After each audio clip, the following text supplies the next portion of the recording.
Tai labas rytas visiems, aš esu Vaiva Gudaitytė, inovacijų biuro projektų koordinatorė ir šiandien turime seminarą jaunimui apie žiedinę ekonomiką ir žaliuosius įgūdžius. Tai man labai smagu matyti tiek jūsų daug besijungiančių ir jau prisijungusių. Smagu, kad tokios temos domina, kad yra svarbios. Ir aš noriu pristatyti mūsų pirmąją pranešėją, tai yra Vaida Jankūnienė, mūsų aplinkosaugos specialistė šiandien, kuri turi ilgametę patirtį su įvairiomis įmonėmis, būtent konsultuojant apie žaliuosius įgūdžius ir žiedinę ekonomiką. Manau, dar pati apie save papasakos daugiau, tai iš nieko nelaukiant ir perduodu žodį Vaidai. Labai smagu, kad tave čia šiandien turim. Taip, man irgi labai smagu, nes, taip sakant, aplinkosauga ir tvarumas yra temos, apie kurias aš galiu kalbėti ir kalbėti, tai tik tais yra proga, tai nepraleisiu būtinai pasidalinti tuo, ką žinau. Tai šiandien mūsų tema būtų žiedinė ekonomika Lietuvoje ir pasaulyje, iššūkiai, svarba ir gerieji pavyzdžiai. Tai iš esmės tai tema yra labai plati ir būtų galima kalbėti ir visą dieną kalbėti, bet turime tik tais apie pusvalandį, tai bus glaustai ir tikrai neapimsiu visko, bet kelis esminius momentus, nuo ko būtų galima pradėti domintis šią temą ir už ko užsikabinti. Taigi, pirmiausia, mums reikėtų išsiaiškinti, kas yra ta žiedinė ekonomika.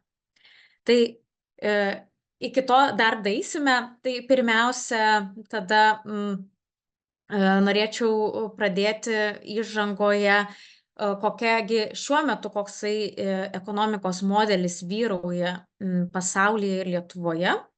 Tai yra linijinė ekonomika. Kokie jos yra pagrindiniai bruožai, tai kad mes paimam resursus, paimam žaliavas, pagaminam kažkokį gaminį, gaminį nusiperkam, vartotojai nusiperka, sunaudoja, suvartoja ir išmeta tai kaip atlieką. Ir kodėl tai yra linijinė, nes, taip ir užsidaro visas ciklas, mes paimam, suvartojam, išmetam, paimam, suvartojam, išmetam. Ir tas, ką mes išmetam, negrįžta kažkur atgal. Ar ne? Tai iš esmės toks yra linijinės ekonomikos principas ir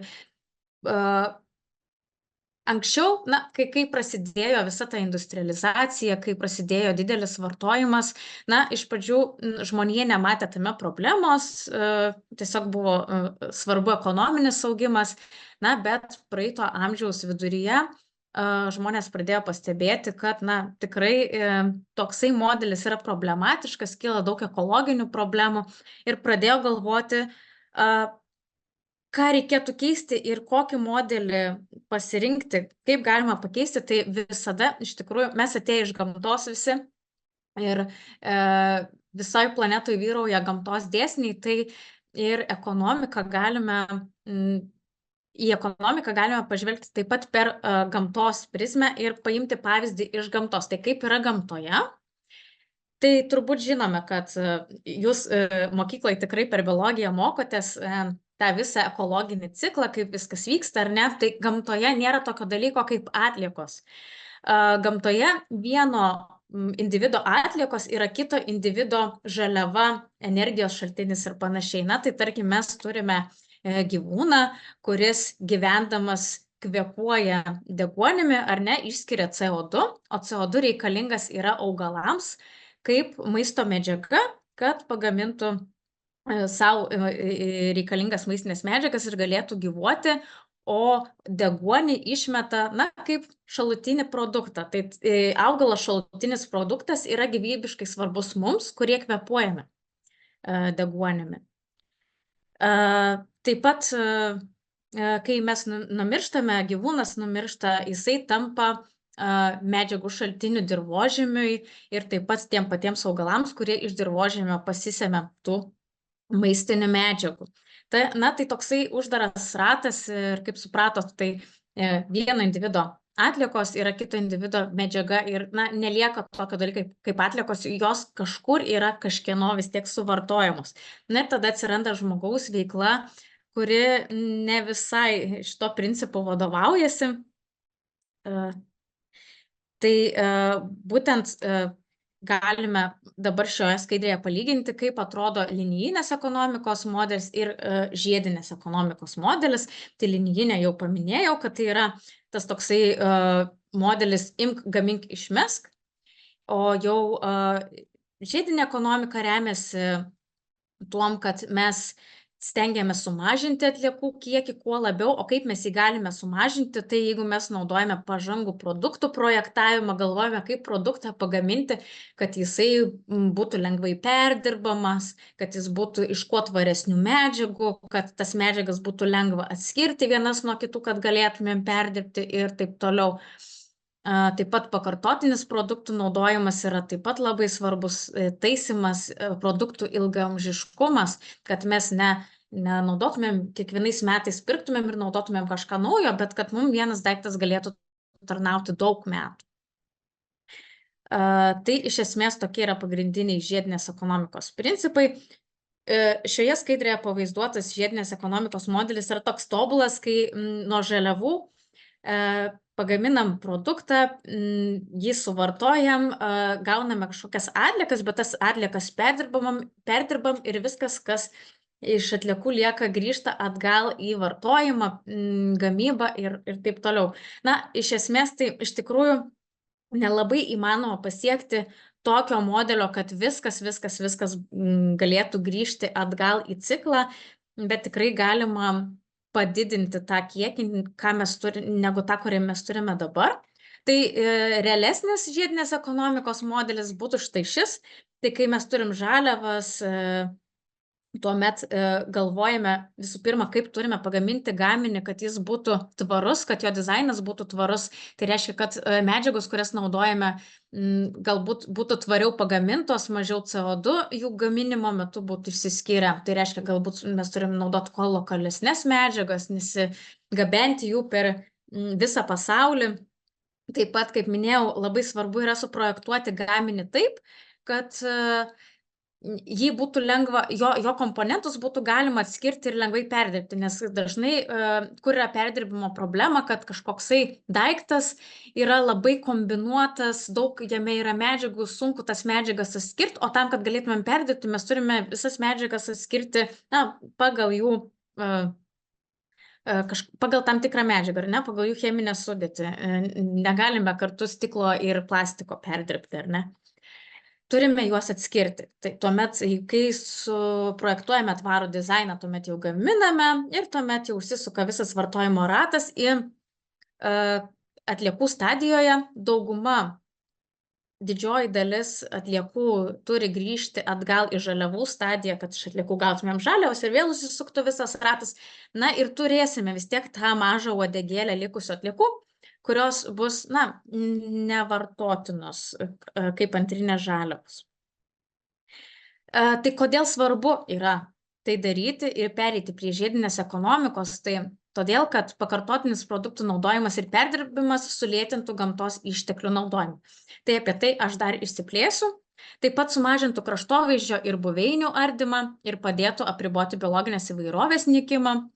Taip pat sumažintų šiltnamio efektą sukeliančių dujų išsiskyrimą, nes gamybos metu, kai mes kažkokią iš žaliavos gaminame produktą, žinoma, išskiriame labai daug ir šiltnamio efektą sukeliančių dujų gamybos proceso metu. Tai be to ir žaliavų išgavimas taip pat sukelia šiltnamio efektą. Tai jeigu mes jau panaudosim iš esamo daikto perdirbtas žaliavas, tai mes praleisim tą pirmą stadiją žaliavų išgavimas ir sumažinsim CO2 pėdsaką iš žaliavų išgavimo. Ir taip pat priklausomybės nuo žaliavų mažinimas. Tai apie tai ir tuojaus pašnekėsime, ką aš turiu omenyje. Tai čia galite matyti, kokios yra tos mūsų linijinės ekonomikos pasekmės. Tai čia galite matyti paveikslėlyje karjerus, tai tokių karjerų pasaulyje yra daug, kur mes išgauname mums svarbius metalus, mineralus ir kitas medžiagas, tam, kad pagamintume mums reikalingus daiktus, kaip elektroniką įvairią, telefonus, kompiuterius ir panašiai. Ir taip pat turime ir tokius sąvartynus, kur iškeliauja visos atliekos, kurios yra netinkamos perdirbti arba žmonės dar nežino, kaip juos perdirbti. Tai kadangi mes kūrėme produktus, kurie nėra lengvai perdirbami, tai tuomet jų ciklo gale, vietoj to, kad mes jas perdirbtume, mes jas turime išmesti į sąvartyną. Taip pat, kas yra susijęs su tvariu žaliavų vartojimu, tai yra toks terminas kaip žemės pereikvojimo diena, galbūt girdėt, arba Earth Overshoot Day angliškai. Tai yra diena, kuri yra skaičiuojama mokslininkų. Tai yra diena, kurios metu mes tų metų žaliavų kiekį, kuris yra skirtas žemėje metams mums, išnaudojame. Tai tarkim, 23 metais žemės pereikvojimo diena pasaulinė buvo rugpjūčio 2 diena. Ką reiškia? Kad mes rugpjūčio 2 dieną išnaudojame žaliavų rezervą, kuris mums buvo skirtas iki tų metų pabaigos. Tai reiškia, kad nuo rugpjūčio 3 dienos mes gyvenome į kitų metų sąskaitą. Ir iš tikrųjų taip kiekvienais metais ta pereikvojimo diena vis artėja metų pradžios. Ir, tai tikrai yra didelė problema. Ir taip, buvo vienas momentas, galite pamatyti, štai čia yra grafa, kaip keitėsi ta žemės pereikvojimo diena. Tai matom, kad 70 dar metais beveik žmonija tilpdavo į metų rėžius, kai per metus išnaudojo žaliavas, kurios yra skirtos tiem metam. Tai reiškia, kad per metus mes išnaudojam tiek žaliavų, kiek jų gali atsikurti ir mes nenaudosim jų į priekį, į sąskaitą, į ateities sąskaitą. Na ir matom, kad ta žemės pereikvojimo diena vis artėja metų pradžios. Tai galime matyti, kad 20 metais, kai buvo COVID-as, šiek tiek ta pereikvojimo diena vėl atsitraukė, bet paskui, kai viskas atsitaisė, ekonomika vėl pradėjo augti, vėl pereikvojimo diena artėja metų pradžios. Na tai pasaulinė tendencija yra dar maždaug per pusę metų mes turim, kai naudojam tų metų rezervą, o jau antroj pusėje naudojam kitų metų rezervą. Bet jeigu žiūrint, dar kiekviena šalis, jinai turi skirtingus vartojimo tempus ir reitingus. Tai pavyzdžiui, Lietuvos individuali žemės pereikvojimo diena yra balandžio 7 diena. Tai reiškia, kad mes sunaudojam ne tik savo resursus, bet dar ir skurdesnių šalių resursus, nes skurdesnės šalis mažiau naudoja, mažiau vartoja ir tada mes į jų sąskaitą, taip sakant, gyvenam. Taip. Dar yra vienas dalykas, kaip galime įsivertinti save ir pasaulį žiedinės ekonomikos kontekste, tai yra žiediškumo rodiklis. Tai 23 metais pasaulinis žiediškumo rodiklis buvo 7,2 %. Ką reiškia šitas žiediškumo rodiklis? Tai, kad mes iš visų žaliavų, ką mes išgaunam, tik tais maždaug apie tiek procentų panaudojam iš naujo, o visa kita virš 90 % mes išgauname kaip nauja žaliavas iš žemės, kaip požiūrį iš karjerų ir panašiai.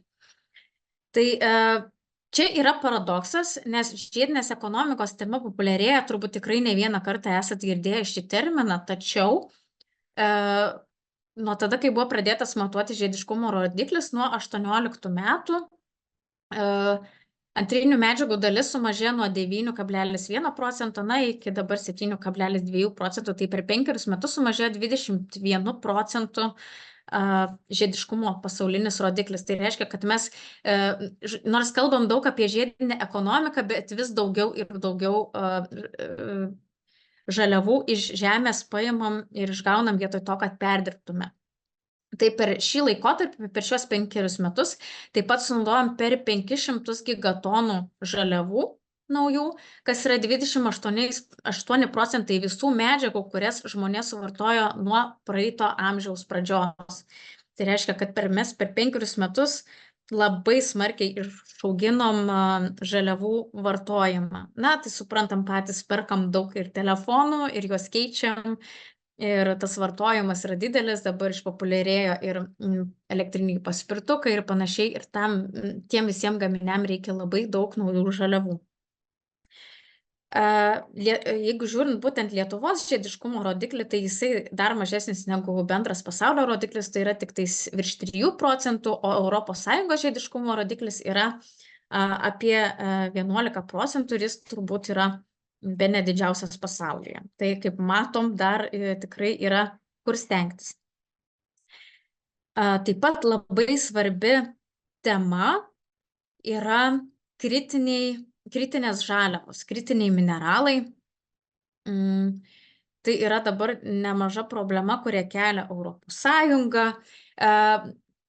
Tai čia yra žemėlapis, kuriame galite matyti, kurios pasaulio šalis turi daugiausiai kritinių mineralų. Kas tai yra, tuoj pašnekėsim, bet pirmiausia noriu akcentuoti, kad pažiūrėtumėt, kurios šalis, taip sakant, turi valdžią šitoje vietoje, tai kurios turi didžiausius išteklius ir daugiausiai tų žaliavų išgauna. Galime matyti, kad ne visai mums draugiškos šalis, tokios kaip Rusija, Kinija, na ir kitos šalis, tai Brazilija, Kongo Demokratinė Respublika, Australija, Pietų Afrika ir kaip matot, Europos Sąjungos, Europos žemyno ir taip pat Šiaurės Amerikos žemyno čia net nėra nuspalvinto, o būtent šie žemynai yra didžiausi vartotojai. Tai reiškia, mes daug vartojam ir kritinių žaliavų iš kitų žemynų ir esame nuo to priklausomi, na ir iš to kyla įvairūs ir konfliktai ir ateityje gali taip pat kilti, jeigu mes nesugebėsime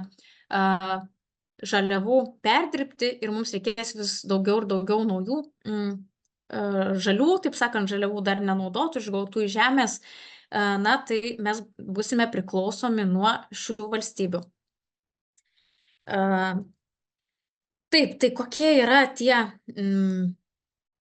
kokios tos yra kritinės žaliavos, tai čia keletas iš jų tokių pagrindinių, tai yra litis, kobaltas, platina, aliuminis, silicis, bismutas, volframas, fosforas. Tai galite trumpai pagalvoti, ką šie elementai turi bendro ir kokia problema susijusi su jais. Na, tai problema, aš jau kaip ir pasakiau, kad Europos Sąjungoje mes patys labai mažai išgauname šių arba neišgauname kai kurių elementų ir todėl turime importuoti iš šalių, kurios ir mums nėra visai draugiškos ir tampame nuo jų priklausomi ir taip tos šalis gali mumis lengvai manipuliuoti. O ką šie elementai turi bendro, tai gal jau ir pagalvojate, tai kad dauguma šių elementų yra naudojami mūsų dabar kasdieniuose gaminiuose ir mes, kaip agituojam, kad tvarumas, turim pereiti prie atsinaujinančios energetikos, prie elektrinių automobilių, prie saulės modulių, prie vėjo jėgainių ir panašiai, bet tie visi metalai yra labai reikalingi tam, kad mes pagamintumėm saulės baterijas, vėjo jėgainės, elektromobilių baterijas, tų pačių paspirtukų elektrinių baterijas, pagaminti reikia visų tų metalų. Kaip sakyt, čia gaunasi paradoksas taip pat, nes mes kaip ir skatinam tvarumą, skatinam naudoti šios produktus, šios gaminius, tačiau to pasekoje mes taip pat suvartojam daugiau tų kritinių žaliavų, kurių pasaulyje nėra jau tiek daug. Taip, tai ką turėtumėm daryti, kad šių medžiagų nepritrūktų? Tai, kaip jau ir minėjau, tai perdirbimas, kad turime grąžinti tas žaliavas atgal į ciklą. Tai pavyzdžiui, metalas yra šiaip puikiai medžiaga, todėl kad jį galima perdirbti daugybę kartų, jį galim perlydyti ir jo savybės, patvarumas nuo to nenukenčia. Kaip pavyzdžiui, plastiką perdirbant kiekvieną kartą jo kokybė vis prastėja. Taip pat turime kurti tokius gaminius, kad būtų jie lengvai perdirbami, lengvai išmontuojami, nekombinuoti. Taip pat turime skatinti, kad gaminiai būtų ilgaamžiški, nes turbūt pastebėjote, kad kuo toliau, to atrodo, kad tie mūsų perkami produktai tikrai ir mažiau laiko, ir kokybė jų prastesnė, todėl reikia mums išmesti ir pirkti naują. Ir taip pat populiarėja toksai dalykas kaip daiktų taisymas. Tai kaip minėjau, žiedinė ekonomika yra labai plati tema, tai dabar norėčiau pereiti prie tos gražesnės dalies, taip sakant, vilties, kokie yra tie gerieji pavyzdžiai žiedinės ekonomikos, na ir Lietuvoje mes jų tikrai turime. Tai kas liečia tokį daugiau energijos sektorių, tai mes turim tokį dalyką kaip biodujų energija. Tai iš bioskaičių žaliavų, tai yra maisto atliekų, įvairių gyvūninių atliekų, krituolių gyvūnų. Galime pagaminti biodujas, iš kurių paskui galime gaminti šilumą ir elektrą. Tai čia jau mums kaip ir primena tą ekologinį ciklą, tai kai mes paimam iš organinių atliekų ir gaunam iš jų medžiagas, tai galima ne tik dujas gauti, taip pat ir kompostą.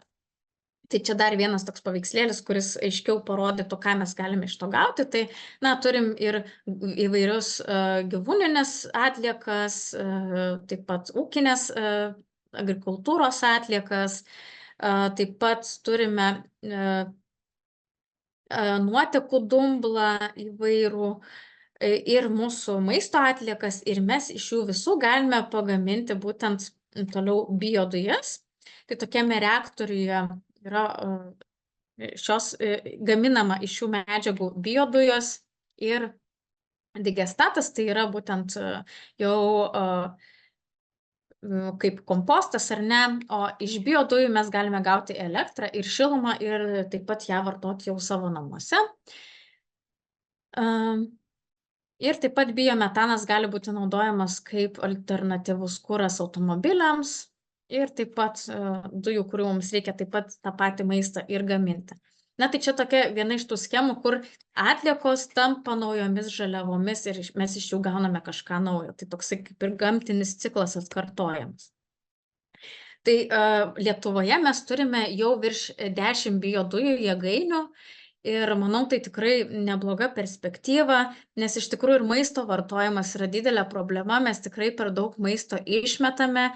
Bet bent jau tiek, kad galime tą išmestą maistą dar kažkaip prasmingai panaudoti, tai iš jo dar išgauti mums reikalingą elektros ir šilumos energiją. Turbūt be to pastebėt, kad nuo šių metų Lietuvoje jau įsigaliojo direktyva, kuri reikalauja atliekų srautą surinkti atskirai. Tai turbūt gal jau ir pradėt rūšiuoti maisto atliekas namuose. Tačiau net ir toksai atrodo geras pavyzdys susiduria su tam tikrais iššūkiais, tai dažnai atsitinka taip, kad čia yra vienas pavyzdys iš antraštės, kad būtent gyventojai sukilo dėl to, kad nenorėjo, kad prie jų namų statytų biodujų jėgainę. Tai iš tikrųjų vienas iš iššūkių yra gyventojų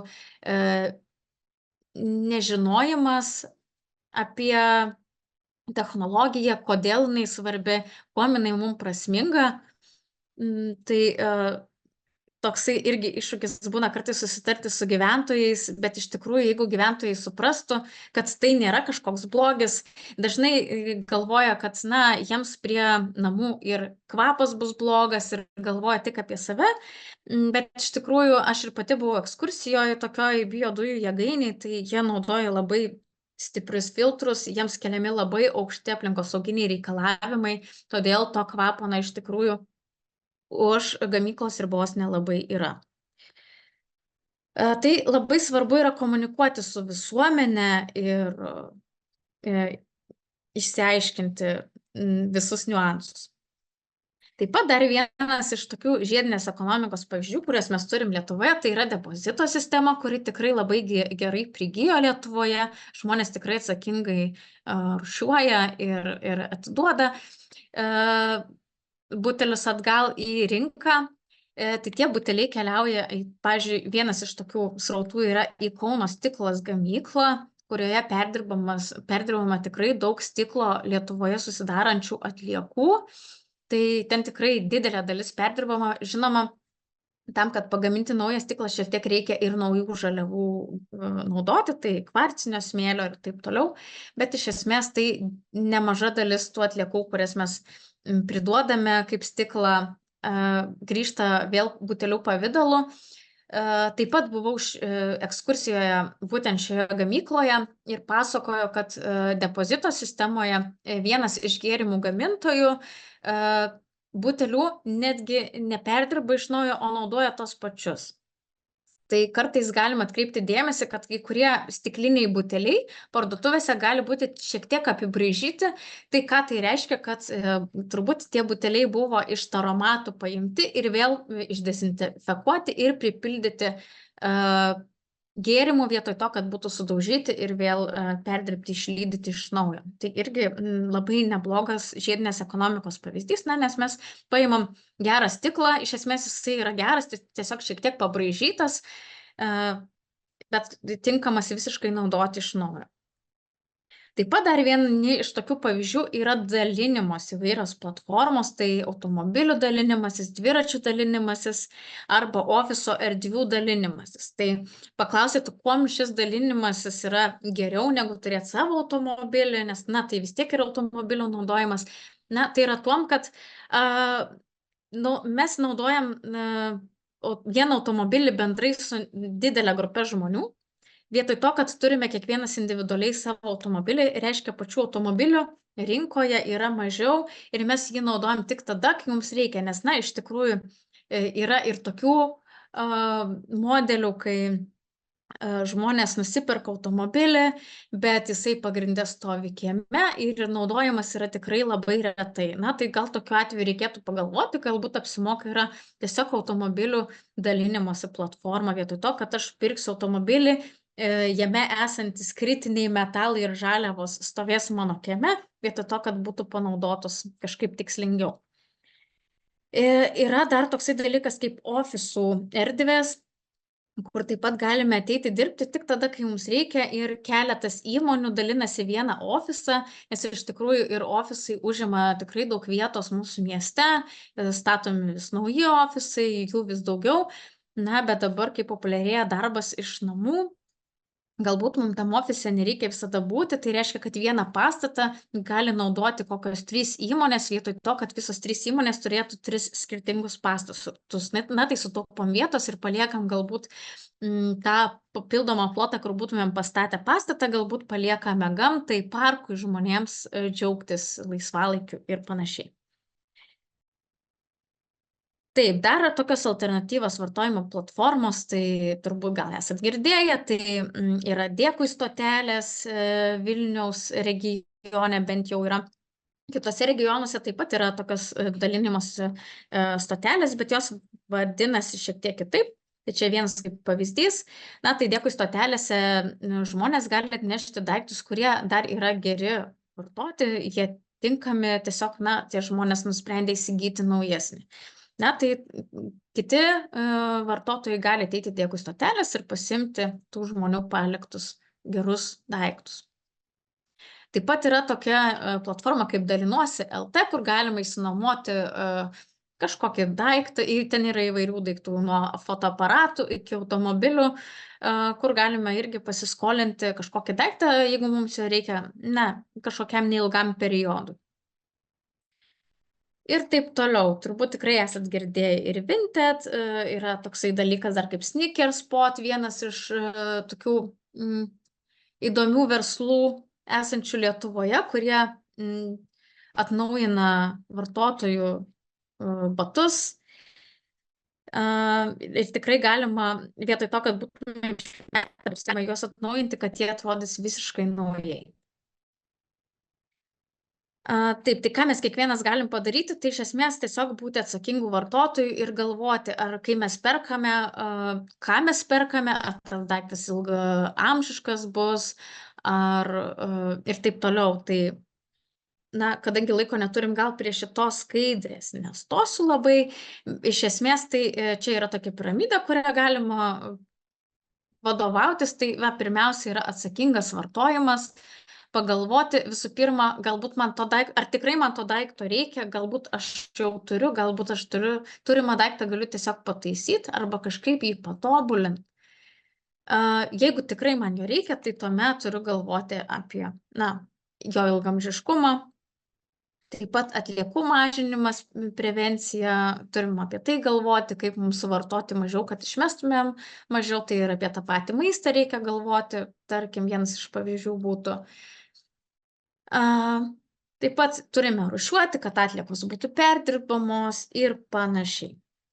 Čia dar yra irgi keletas tokių schemų panašių, tai pirmiausia, tas yra 5R principas, čia angliškai tos 5R, tai refuse, tai pirmą mes turim, refuse tai būtų, turim atsisakyti, tai kaip sakau, reikia visų pirma pagalvoti, galbūt man to daikto net nereikia, kurį aš galvoju įsigyti, na, o jeigu reikia, tai yra reduce, sumažinti, tai reiškia, kad aš vis tiek sumažinu tų daiktų vartojimą, galbūt aš įsigysiu vieną, bet geresnį negu keletą ir blogesnių. Taip pat yra reuse, tai yra pernaudoti daiktą, galbūt tam daiktų galima suteikti naują funkciją, recycle arba repair, tai perdirbti arba taisyti daiktą, ir tada jeigu tai yra organinės atliekos rot, tai būtų padaryti iš to kompostą, kompostuoti arba recycle. Taip, ir dar yra, mes kaip vartotojai tiesiog turime būti atsakingi, tai vat, tokios keletas gairių, kaip mes tai galime padaryti, tai 5 vartotojų atsakomybės, tai yra kritinis mąstymas. Tai vat, mes kiekvieną produktą, kurį perkame, turime kritiškai įvertinti per tą prizmę, kokį jis poveikį daro, kiek jis man bus reikalingas, kaip aš jį vartosiu ir panašiai. Action, tai aktyvumas, tai mes turime imtis ir veiksmų tam tikrų išsakyti savo nuomonę politikams galbūt, kas mums nepatinka. Taip pat mes turime prisiminti, kad mes pirkdami tam tikrus daiktus, kaip ir balsuojame už tai, ar mes esam už tų daiktų gamybą ar ne. Jeigu aš perku tvarų daiktą, aš balsuoju ir palaikau tvarių daiktų gamybą. Jeigu aš perku netvarų daiktą, kuris galbūt buvo pagamintas neetiškai, ir panašiai, tai suvartojant daug žaliavų, neekologiškai, tai tuomet aš balsuoju už tokią veiklą ir ją palaikau. Solidarumas taip pat yra labai svarbu ir tiesiog visą laiką kelti klausimus savo kaip vartotojai. Taip pat viena dar iš temų, aš nesiplėsiu apie tai, bet tiesiog noriu atkreipti dėmesį, kad yra tokie dalykai kaip eco-labels arba eco-etiketės, turbūt lietuviškai reiktų sakyti. Tai irgi reiktų šioje vietoje turėti tą kritinį mąstymą ir atskirti, nes dažnai yra tas toks dalykas kaip greenwashingas arba žaliasis smegenų plovimas, kur įmonės tiesiog uždeda bet kokius žaliai atrodančius ženkliukus, kaip pavyzdžiui šitas bio ar friendly, kurie nėra sertifikuoti. Jie tiesiog gali pati įmonė savo ženkliuką susigalvoti, uždėti ir, vartotojas gali taip ir susiklaidinti ir galvoti, kad šis daiktas yra ekologiškas. Bet reikėtų pasitikėti sertifikuotom etiketėm, tai yra Fair Trade, Rainforest Alliance Certified, EU Eco-Label ir panašiai. Tai čia jau tų etikečių yra tikrai labai daug. Tai tiesiog reikėtų pasidomėti ir perkant kritiškai įvertinti. Tai šiandien būtų tiek. Jeigu būtų įdomu dar daugiau pašnekėti apie tai, pabendrauti, ar norėtumėt daugiau paskaitų apie perdirbimą patį, kokia yra atliekų tvarkymo sistema Lietuvoje ir panašiai, tai galime susisiekti. Taip, tada Vaivai perduotų žodį. Ačiū labai, Vaida, dar nepabėg, mes turim klausimų kelis, kuriuos norėčiau užduoti tau, sekundėlę palaukti. Pirmas klausimas klausia. Žmogus pasislėpęs po skaičiukais, sakėte, kad Lietuvoje yra 10 biodujų jėgainių ir atsiuntė screenshotą nuotrauką ekrano iš Lietuvos Respublikos ministerijos, kad vis dėlto jų yra 40. Tai klausia, kaip čia yra iš tikrųjų. Gali būti, kad aš radau ne tą informaciją. Tai iš tikrųjų tų biodujų jėgainių labai greitai daugėja ir gali būti, kad mano tiesiog informacija yra pasenusi, reiktų patikrinti. Tai ačiū už pastabą. Šiaip tikrai dar bent jau prieš metus tikrai tiek nebuvo, bet, kaip sakau, tai yra tikrai labai besiplečianti rinka, labai sparčiai ir tų įmonių daugėja, kurios tą daro ir, na, ir kaip sakiau, mes ir patys pradėjome rūšiuoti maisto atliekas namie, tai paklausa didėja ir turbūt ir tų biodujų labai sparčiai daugėja, biodujų jėgainių. Ačiū labai. Tai reiškia visai geros naujienos. Tada kitas klausimas. Taip, labai geras. Tomas klausia, o kodėl nėra gamintojai pareigoti gaminti ilgamžių daiktų, pavyzdžiui, 10-20 metų? Labai geras klausimas. Šiaip Europos Sąjunga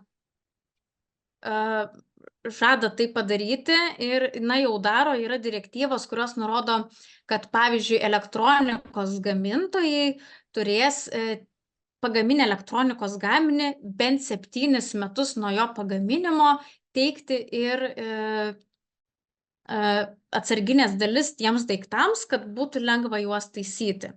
Tai Europos Sąjunga šitoj vietoj veiksmų imasi, bet iš esmės kol kas tai nėra jau taip.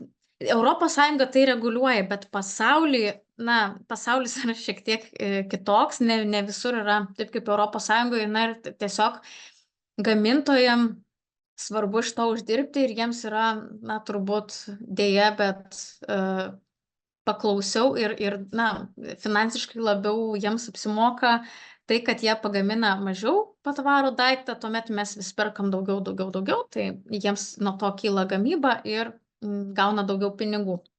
Vietoj to, kad vieną daiktą parduotų ir tuomet mes ilgai jo nepirktume naujo. Tai Europos Sąjunga kažkiek tą įpareigoja, bet, tikėkime, mes, čia irgi turbūt būtų susijęs su mano paskutinė tema, kad mes kaip atsakingi vartotojai turime to daugiau reikalauti. Nes jeigu visuomenė to nereikalauja, tai tuomet ir politikai ne visada imasi ryžtingų priemonių, nes tuomet kyla įvairios diskusijos ir priešpriešos tarp politikų ir įmonių, gamintojų ir panašiai. Tai čia labai sudėtingi žaidimai. Ir paskutinis klausimas. Toliau. Iš Eglės yra. Klausė, tai maisto atliekas galima mesti į žaliasias ar atskirai turi surinkti? Maisto atlieko, nelabai žinau, ką turiu omeny šiuo atveju žaliasias, nes žaliosios atliekos, tai yra, tarkim, kažkokios šakos, žolė nupjauta ir panašiai, o čia yra maisto atliekos, tai ir tos atliekos iš esmės yra bioskaidžios atliekos ir iš jų galima gaminti kompostą, bet dabar mes, pas mus namuose, tai ir maisto atliekos ir žalios atliekos gali būti bendrai rūšiuojamos kaip maisto atliekos. Tai nežinau, iš kurio miesto klausia, ir mes čia turime žmonės tik iš Vilniaus, tai Vilniuje, pavyzdžiui, dabar turim tuos oranžinius maišelius, į kuriuos turime rūšiuoti maisto atliekas, tai ten taip pat galime mesti ir žaliasias atliekas, tai ar kažkokius augalus ar panašiai. Tai nežinau, ar atsakiau šitą klausimą. Manau, bet reikia pagalvoti, jeigu tas daiktas natūraliai suyra, jeigu yra iš natūralios medžiagos, tai ir iš jo bus galima gauti kompostą, tai galima mesti kartu su maisto atliekom. Ačiū Jums labai, Vaida, gražios likusios dienos ir likusios dienos labai dėkojom už Jūsų pristatymą, buvo labai įdomu klausytis.